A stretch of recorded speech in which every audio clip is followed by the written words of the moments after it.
Good morning, true crime friends. How you doing? It's a new case day. Oh, I love a new case. Right now, we are going to start covering the state of Wisconsin versus Kevin Sehmer.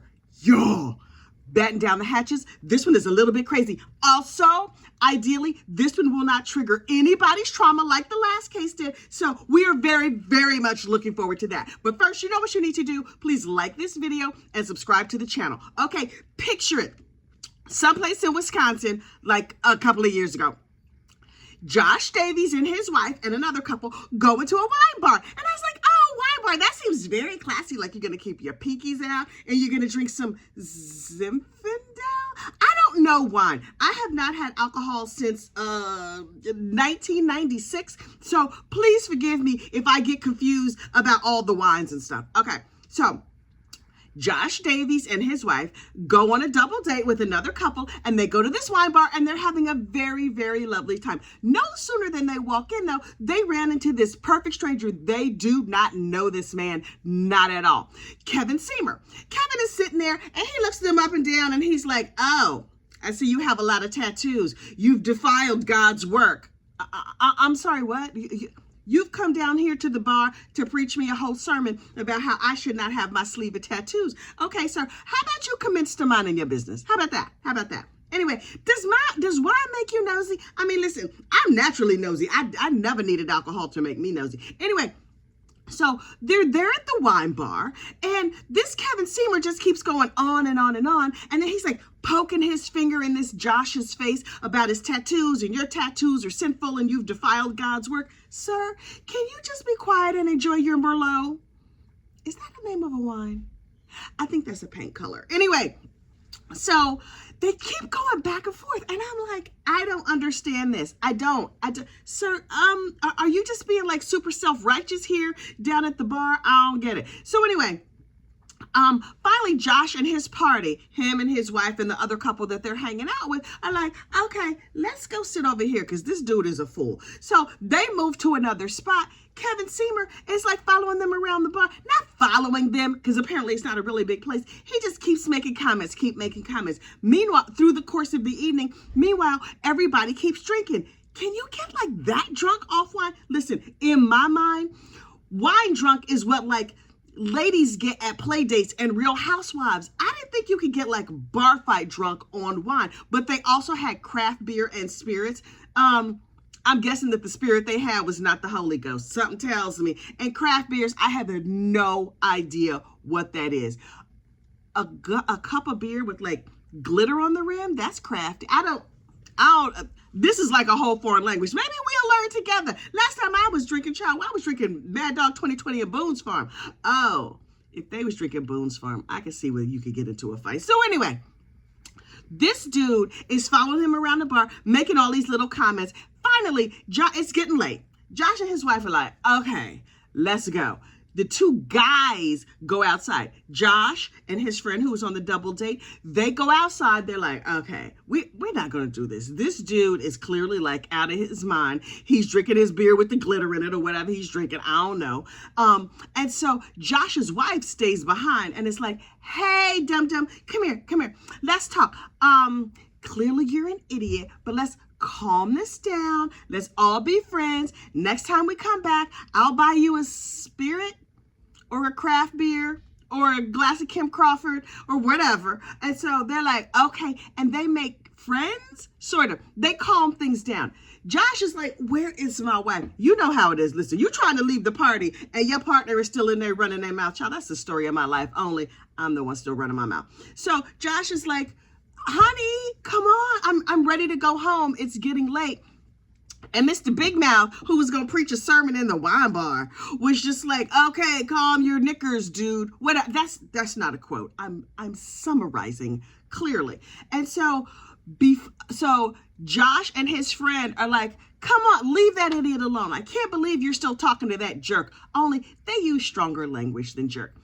Josh goes back outside. His wife goes back outside. Who follows along but Mr. Kevin Sehmer? Kevin, I thought we made friends. I thought we was sitting in there over a nice glass of craft beer or whatever, and I thought we made friends. Now you and my husband are back at it. But part of me feels like A fight, an argument is only really, really over when both people agree it was over. I don't know bar fight rules. Anyway, so they go out on the sidewalk. There's some sort of altercation, unclear. What the facts will show. Now, this is not an opening statement, child. I'm just telling you what I saw on the court TV and what I saw with my very own eyes. Because keep in mind, this wine bar must be used to trouble. They had cameras inside the bar and outside the bar, both video and audio. This bar was not playing around. They were like, what you're not going to do is get in here and act crazy. We have every single thing on film, although you would think that would prevent this from happening. It did not.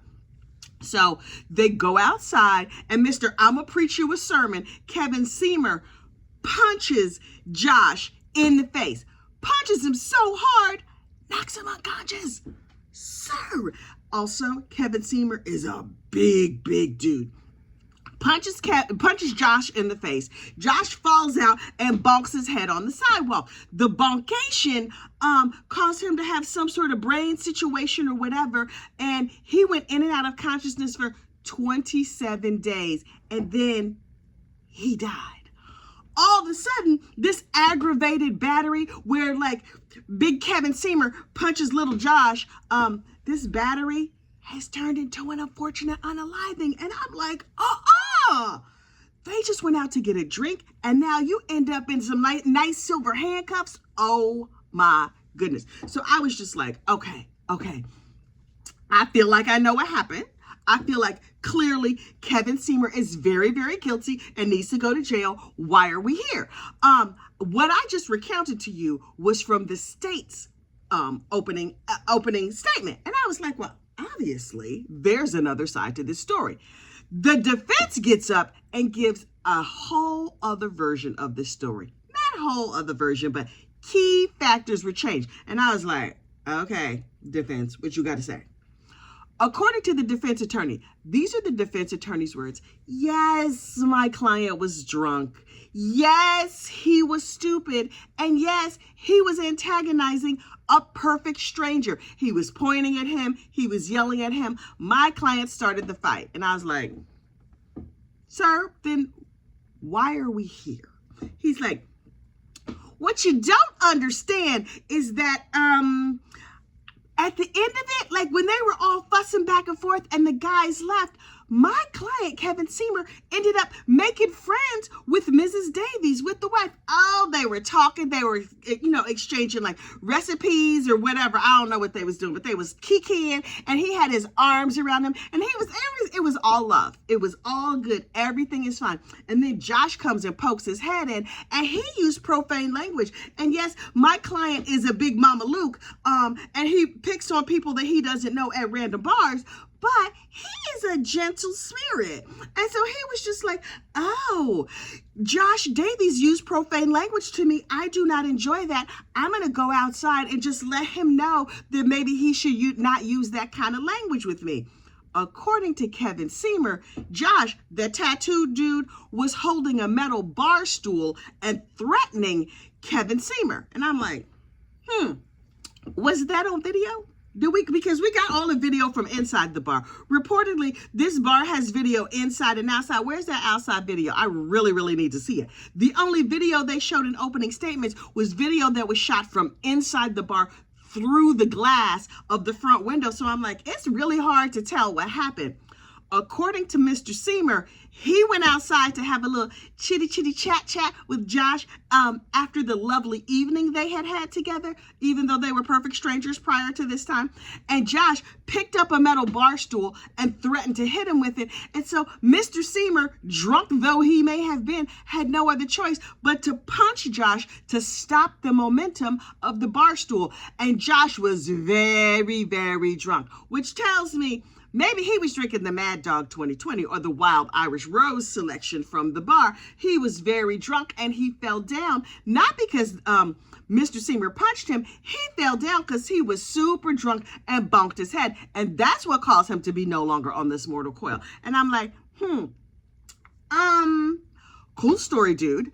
I don't know what the evidence is going to show. This one is very interesting to me because there's all this video. And the defense attorney was like, I'm going to show you the video of what happened. And then they show the video and he's like, I know you can't really see, but we're going to run the video back. Now, he's like, I'm not going to play it over and over for you because, you know, you might get facts and details. But when you watch that video again in slow motion, you'll be able to see what I was saying. And that is that Josh Davies and his friends had metal bar stools up over their head, and they were going to throw them at my client. And my client was just defending himself. Now, did he start the fight? Yes. Did he poke his finger in Josh Davies' face? Absolutely. And I'm only admitting it because it's all on video. And also, did he call him names? Did he tell him that he had defiled God's work by getting tattoos? Sir, you're not making your client look good. This is the defense? Okay. So, we're going to see how this trial goes. Now, listen, the state of Wisconsin did something that is so ruthless. I kind of love it. When they arrested Mr. Sehmer, of course, he's a big dude, right? And so they put him in like the orange jumpsuit or whatever, and he's standing there with his like big jar head in the mugshot. They have, you know, like, this is a V-neck shirt, right? The shirts at the jail, those bright orange shirts, what is that? Like a crew neck or whatever. It's a higher neck collar. And they have the size of your shirt written in marker right here in the middle of your chest so you can see it in the picture.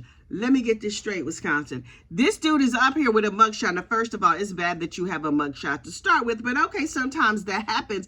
And it says 3X right there in the middle of your chest. Why everybody got to know my size? Do they do that for women's outfits too? Note to self, don't go to jail in Wisconsin. Also, don't go to jail anyway. That is so rude. I was like, oh, he's a 3X. Honestly, I would have put him at a 4 or a 5X. But maybe it's bigger over there in Wisconsin. I don't know, because of all the cheese and whatnot. So this is the case we are going to be following. The state of Wisconsin versus Kevin Sehmer. Also, you should note that I know how to pronounce Wisconsin properly. Wisconsin, and I've actually been there. This is not an Idaho situation where I just feel like it's over there someplace. Listen, I am from the Midwest. I know Midwestern things. I was born in Indiana. I've lived in Illinois. I've been to Kentucky, Ohio, Tennessee. I know a whole bunch of Midwestern states. And I know that Wisconsin people are sometimes referred to as cheeseheads, although we here at Gossip Rumor and Innuendo LLC do not believe in calling people names unless we really, really feel like we have to. But in this case, our good friends over there in Wisconsin, they just Wisconsinites and not cheeseheads at all. Lest they make me mad, and then I really cannot account for my actions, so govern yourselves accordingly. Last but certainly not least, the last case we covered was Ashley Benefield. That's the one that sent everybody to therapy. Let me just make one final note about that case. I'm going to leave it alone because, you know, I love to move on to a new case. I don't dwell. But I did go back yesterday and I watched the Stand Your Ground hearing from the state of Florida versus Ashley Benefield. And I have completely changed my mind about that case. I personally believe you do not have to agree with me that Ashley Benefield is a sociopath. I watched that Stand Your Ground. I was like, oh, okay. The jury got it right, and maybe she should have gone down on first degree. But that is just me. You can watch the Stand Your Ground hearing. I have linked it on the community tab if you are so interested. It is fascinating, and it reveals a lot that did not come out in the main case. Listen, get out there and have yourself a great day. Call your therapist if you need to. But from now on, today forward, the state of Wisconsin versus Kevin Sehmer. That's where we're going to live. All right, y'all. Like the video, subscribe to the channel, and I will see you later. Bye.